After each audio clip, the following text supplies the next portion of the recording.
Okay, if you're getting hooked on watercolors, I don't blame you. I'm hooked on them because there's just so much that the watercolors do that you didn't even plan. So this is a turntable that I drew without looking. It's called the blind memory. And one of the tricks is figuring out what colors to use. I'm gonna do a wash over this, and I think I'm gonna do yellows. So you want to get lots of paint and water on your brush for a wash, and I'm going to go around I'm also going to mix some colors in here. I'm going to go around this actual drawing and just do this pristine wash. Looks like I used not a permanent pen, which is cool because I love the look of the pen smearing.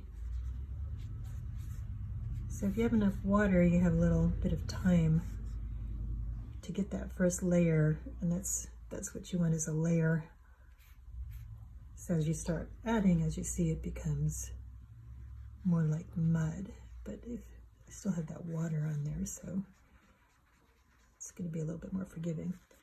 If you get some water and paint where you don't want it, you take the water off your brush, get some clean water, go over the top with what's called a thirsty brush, and you take it off of there. This is a Princeton 12. I like it because it's got a long point to it. I think I'm going to just go in the middle here because I don't want to go around any edges close to wet paint unless I want it to smear together. So I'm going to give it a little green, whatever you call that, and I don't want that extra at the top there, so I'm going to take it off with a thirsty brush. Then I'm going to get out my sparkly gel pens and do some sparkly gel pen accents here. So these are sparkly. I don't know if you could, usually the sparkle doesn't come out on the video.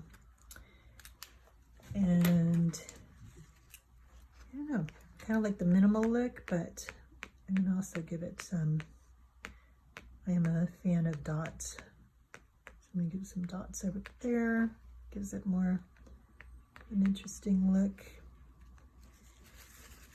And then I don't know if it's enough color for me, so it may be the record that gets, I'm going to put some, that's too thick for me. I want to see the white of the paper through it. Some people like it differently, and I love to mix colors. So this is a lot of pigment, so I'm taking the pigment off the brush, putting some water on, and I'm going to go really dangerously close to the edge because it's still wet.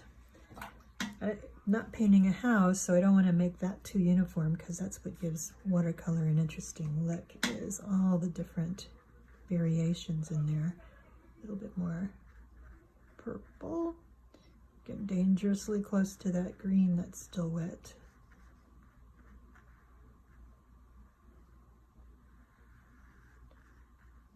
And there. And as you see, I got over to the yellow here. So again, I'm going to go over and take some of that off. It doesn't have to be perfect.